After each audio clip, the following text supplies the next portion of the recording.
Good morning, everybody. Welcome to class, or church, or whatever it is. I don't even know what day of the week it is. This morning we are on our way to Brew over at my friend Dave's house.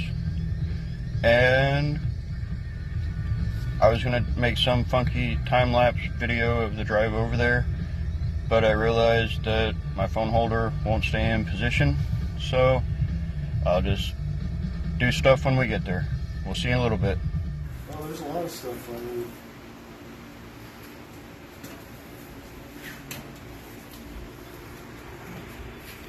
So we got a slip.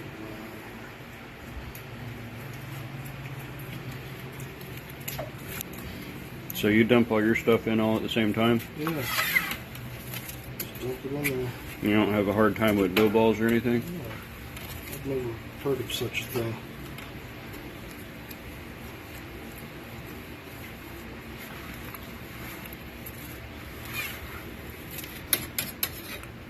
Put it at 160.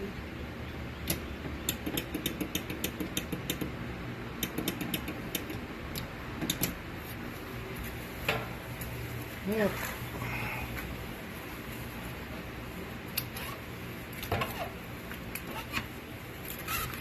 Yeah, I don't see anything dry coming up.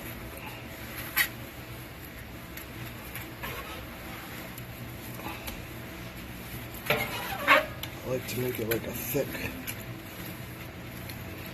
porridge.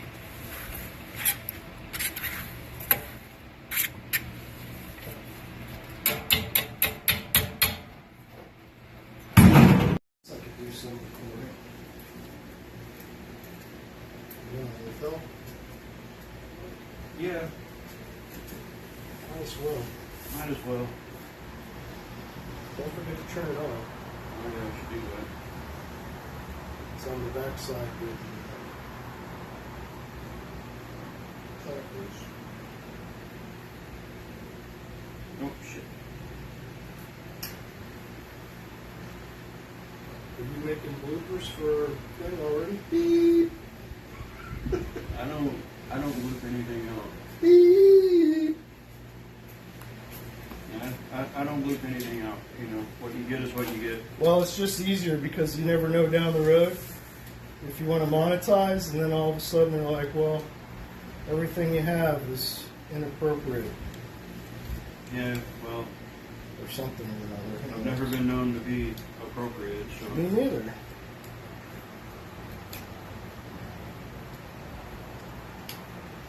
I'm Mr. Inappropriate all the Yeah, I time. got mine from listening to those speech you get yours from that.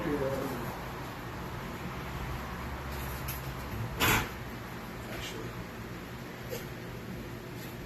it's not raining on this thing. Yeah, I think once the rain stops, I think that's it. It's that beginning of that cold front that's coming through.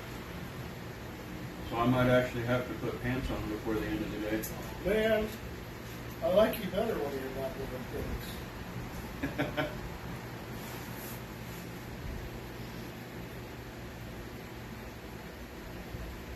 All right. Yeah, I think I'm on. It's flashing between green and red. No, it's got to be solid green. Okay, well I tried pushing the power button. Oh, there it goes. I was going to say I tried pushing the power button. All I did was turn it off.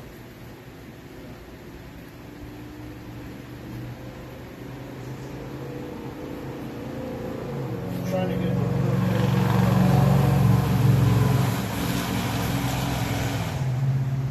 That was really loud.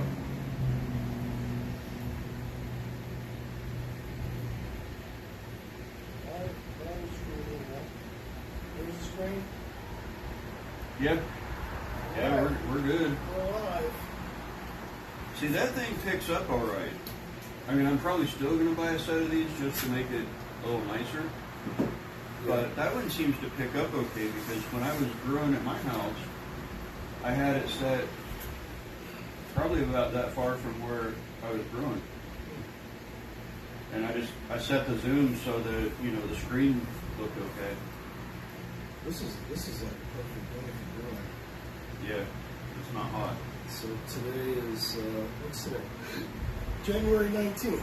Yeah.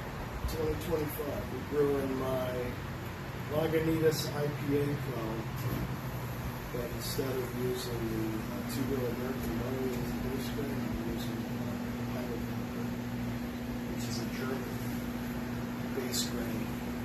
Yeah. Similar, but it has a little different flavor. Well, you don't have to worry about Paul ever drinking it because it's an IPA. Paul actually likes this IPA.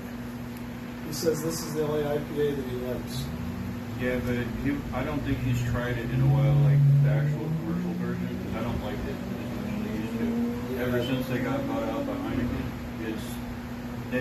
like within months, the flavor changed. Yeah. You know, they do that stuff for money, cost savings Oh, yeah. and stuff like that. We're going to use this malt because it's 2 cents per beer cheaper. They don't care about preserving the beer. What they care about is buying out Lagunitas so that Lagunitas is no longer a competitor. You know, there's a brewery. That's what happened to Newcastle Brown Ale too. Yeah. And I used to love that They're beer. all getting bought out by InBev. InBev's starting to sell off their stuff because they pissed a lot of people off and people stopped buying it. So all these breweries that InBev bought are either being sold off or they're just being chicken. Well, like I said, they didn't buy them to expand their business and sell more beer. They bought them so that to limit the competition. Like, oh, we bought you out, go away. Yeah. And now they just slowly let what they bought decay over time. Until nobody wants to buy it anymore. Yeah. And the other side of that is all these people that were out of jobs because of that just went and opened their own breweries half the time. Oh yeah. They already have the knowledge to do it. They just have to get the capital together to buy the equipment and get a space and start brewing. It's like Road. Road used to be awesome. I don't know what happened to them, or And if somebody bought them out or whatever. I don't think they sold out though. But they don't produce the beers that they used to. No. You go to a beer store and try to find a Road beer. You might find one, but you won't find 9 or 10. Like I was just going to say, yeah. I mean, I used to actually like that Voodoo Donut beer, and even that one's changed. It's not the same. Yeah, I never liked it just because they had the word donut on it. Beer's not made with donuts, so if you're gonna, here's a tip and trick for you. If you're gonna name a beer, name it after something the beer is supposed to be named after, not junk. Yeah. Bacon beer. I've never had bacon beer either. I have. I made a maple bacon porter one time with actual bacon pieces in it. But I bought, instead of buying bacon and cooking it and draining as much grease off as I can, because you know how the grease will kill everything. I actually went and bought bacon bits, and that damn near did it. It still had just enough grease in it. It didn't last very long, but it didn't immediately kill it. So, well, if you're going to use beer, use that in your beer. Do it in the fermenter, like dry hopping, and I think that's kind of what I did. And use a dip tube so that you're pulling from below the surface, because that dip tube hangs down about 3 inches below that ball. Right. That way you're not getting any of the oils that went up to the top. Like I did a coconut brownie one time. You probably got it. It was Sue said it tasted like a Snickers candy bar. It was her favorite beer. Yeah. It was, I bought these big slices of chips. There was coconut chips. There's this place called nuts.com, and they have different things like that. No preservatives, big chips of coconut, and I toasted them in a pan until they were kind of like a golden color, mustard color. And I put a 5-gallon pig strainer in a bucket. And I poured my beer in raw coconut, and I put the lid on. And then at the end of about 3 weeks, I took the lid off and I gathered the sides of the bag, and I just picked it up and tied it with a rope to the ceiling somewhere on the nail or something. I let it drip until all the coconut juice was in there. And then I let it sit, and that's what I did. There was a slick on the top. Just make sure you don't get that ring here. If you keg it with that, then you won't get any head here. Yeah, I like that. Foam. That's okay. That's kind of why I like the drain valves on the fermenters that I do use, because you're not getting anything from up here, and it's unless I'm using like 2 packs of dry yeast or 2 packs of any yeast, that valve is like that much above the yeast bed, so it goes right down. And then before that top little layer gets down to where the valve is, I'll actually tilt it so that it, I can get as much beer out as I can. I try not to. I'll actually leave a little layer of beer over the yeast cake if I'm not going to keep it or reuse it, just enough where I can swirl it up and pour it out. I used to use the bucket fermenters. Yeah. It's like you get a bucket and then you get a bottling bucket. Yeah. A spout bucket. But over time I've gotten away from that because these buckets can scratch. Where that thing there, that's not really going to scratch. You really have to do some damage to scratch one of those. And usually, if you've done that, you've destroyed it. Yeah, you'd have to take a scouring pad to it or something to screw it up.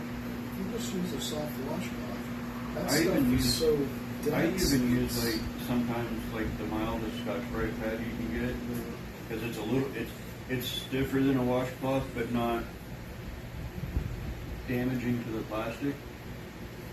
If I don't have a magic sponge, I like magic sponges. Yeah, if you go over here to where 5A dumps out on 19, there's that Do It Best hardware. Yeah.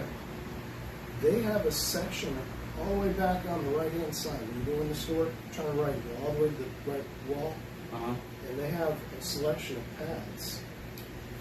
Whole pads, and I just cut them up with scissors. Whatever size you need, yeah. They have, and they're all different colors based on the courses. So they've got black ones, blue ones, red ones, brown green ones, ones, red ones, green ones. Yeah.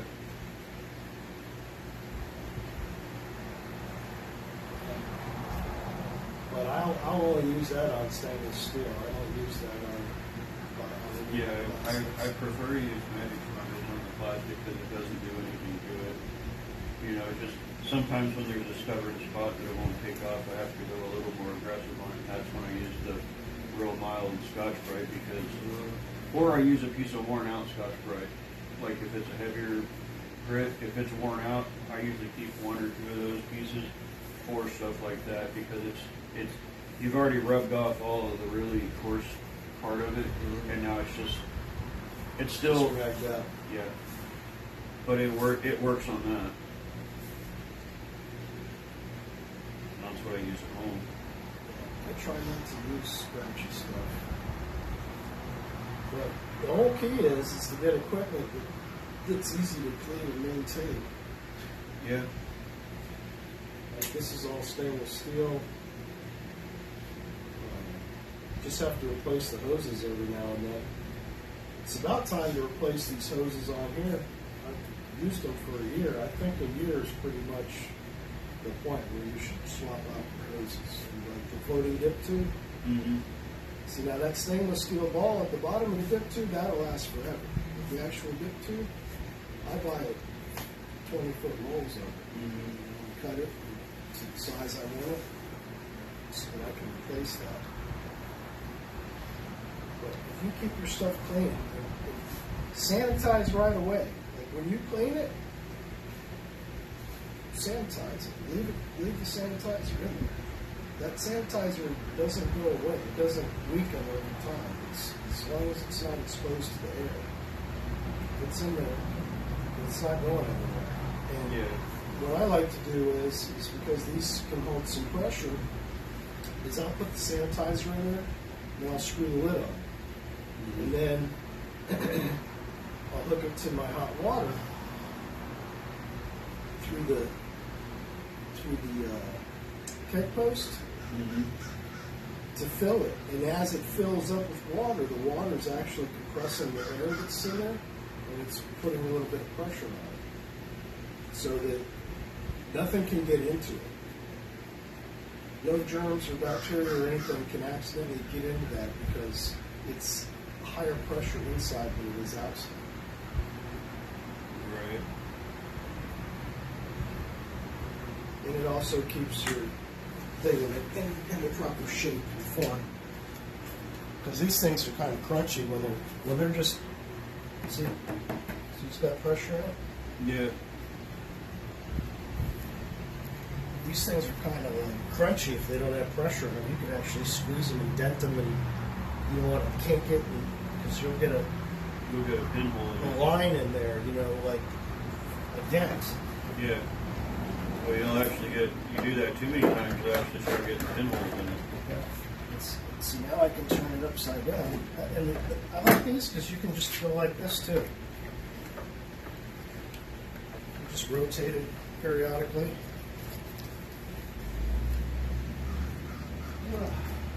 You know what? We never started the timer.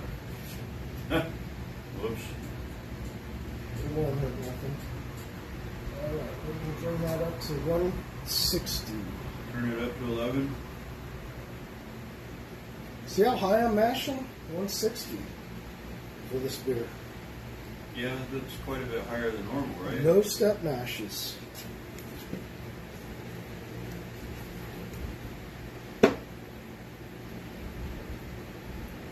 Yep, 160. It's pretty high. That's what it calls for. Like I usually do my mash out at 165. Do my mash out about 168. Yeah. So much work. I still didn't set my timer. He's been up there like 3 times now. Yeah. So it's a 60-minute mash, I'm assuming. We're probably in it, 15 minutes or so? Yeah, I'll say 10. Just to be on the safe side. Yeah, we're in at 15. Because I think I started this right after you put the lid on it. Yeah, I think so.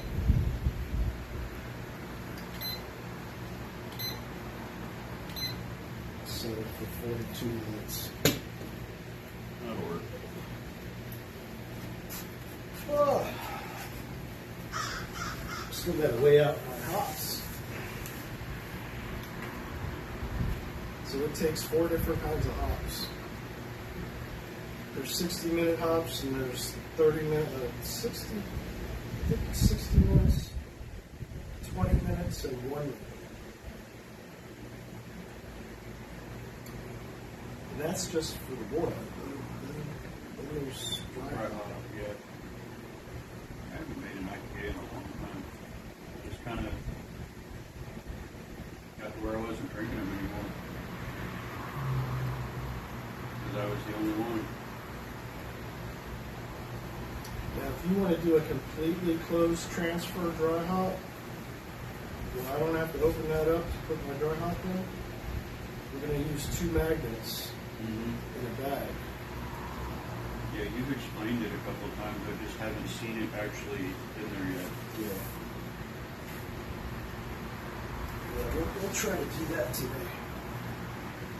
Because the problem with opening things is the aroma that was built up into the beer at that point escapes into the Yeah, you kind of, it just goes off into the distance. Yeah. A couple of those. So we put our magnets. Actually, I'm going to go inside and put some magnets on the stove in a pot of hot water and sanitize. You don't put your magnets in stir can? I've never used it.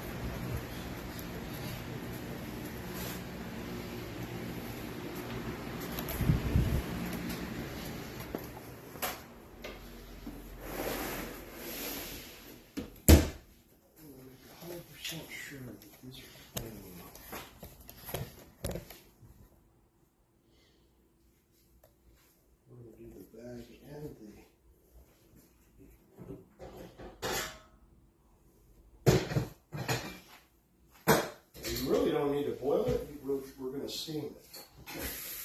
Okay.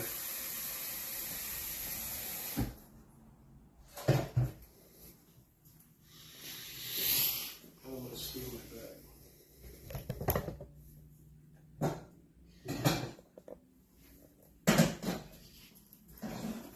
I'm going to move this chili over here.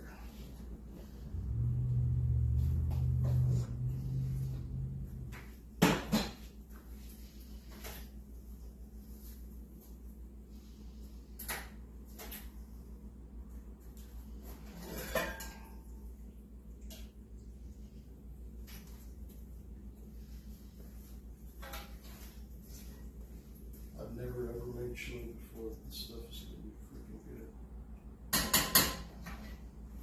freaking good. Freaking good, man. I wonder if our microphones are still picking us up on my phone out there. Probably it's still green. The only bad thing is like when I take a leak, it records the bubbles. Or the steady stream. Yeah, exactly. Steady stream. You want anything? I might actually get a beer in a minute. Really? Nice well.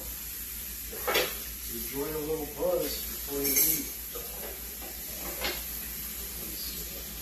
This chili is good. You don't want to eat like 3 bowls of it and then the buzz will be completely gone.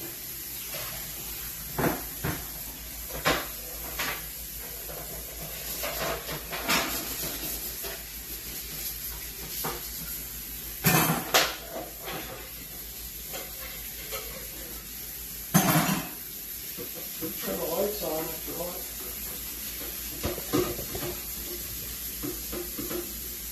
Nah, I'm used to being in the dark. I'm just trying to save electricity because I have 3 electric bills.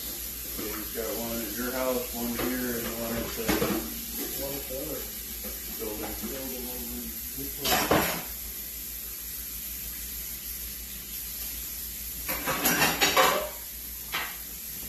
got 3 lawn bills, 3 electric bills, 3 water bills, 3 property tax bills.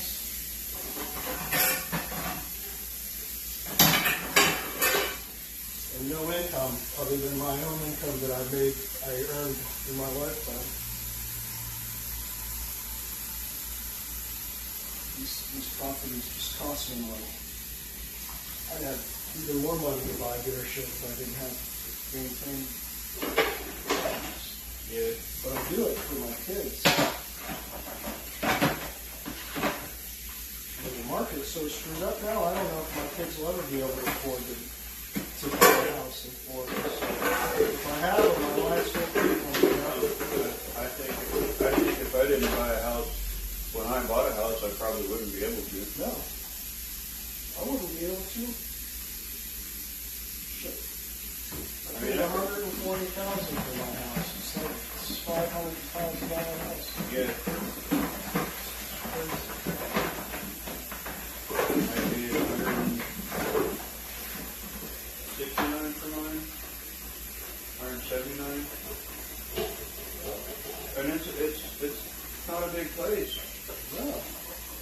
When I bought my house, those trailers over there were for selling for like 25 to 40. 50 maybe. You know.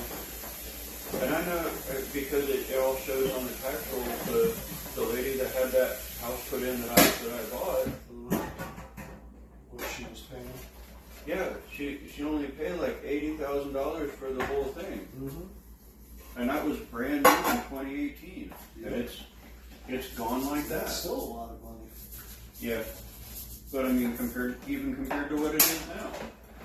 You know, I could have afforded an $80,000 house now. Not 100. It's 180. It just sucks. That's why I don't. Yeah, I know if I sell something, I'll be kicking myself in the ass down the road. Why'd I do that? In this one, I mean, and there's sentimental value to these too, because they were my dad's. So when I go here or I go there, I feel like I'm hanging out with my dad. Yeah. I feel his presence or whatever you want Sometimes I'll talk to him. We're brewing beer, Dad. Okay.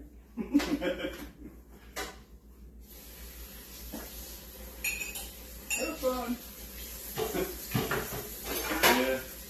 He used to sit right in that corner over there. He had a TV here, and that was his chair. He'd sit in that chair with a cocktail, he'd snore, sleeping, watching black and white cowboy movies on his satellite TV that he had. Well, that's something I haven't seen in a while. Like John Wayne and all that, that's what he liked to watch. Yeah. Satellite TV. That's Yeah, what do they call that? I forgot. It's depends on the company. There's a couple different companies. Because my grandfather had one, with the big, big ass dish that's like 8 foot wide or something. Yeah. Well, I'm talking about the one that's like this that goes on. Oh, like Dish TV Dish or TV, Direct TV or Direct something TV. like that. Yeah. No, he had one. He had one of those ones that had that great big ass dish, and you had to have that special box to descramble all the channels and shit. Yeah. Well, he was high tech. That was a friend of mine had that back in the early '80s. Yeah. I was ready to say, I remember going in when I was in grade school, and he used that thing for years. I think he actually used that up.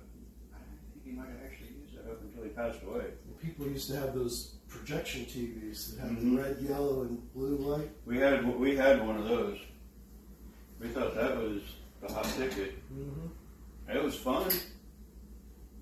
But by God, I couldn't play my video games on it. I had a Nintendo on it, and my dad could tell that I played Nintendo on it one time because I paused it to go to the bathroom, and that was all it took to burn the image in the screen. Yeah, it'll do that. Yeah. So, the games in there are working. Yeah. If you want to play, I'm going to take a leak and I'm going to reset my camera so it doesn't record me taking a leak. Oh, yeah. Yeah, we don't need sound for that. You could turn your mic off if you wanted. That's too much work. I just restarted it for you. Is it too much head? Too foamy? Nah, perfect.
This is good beer.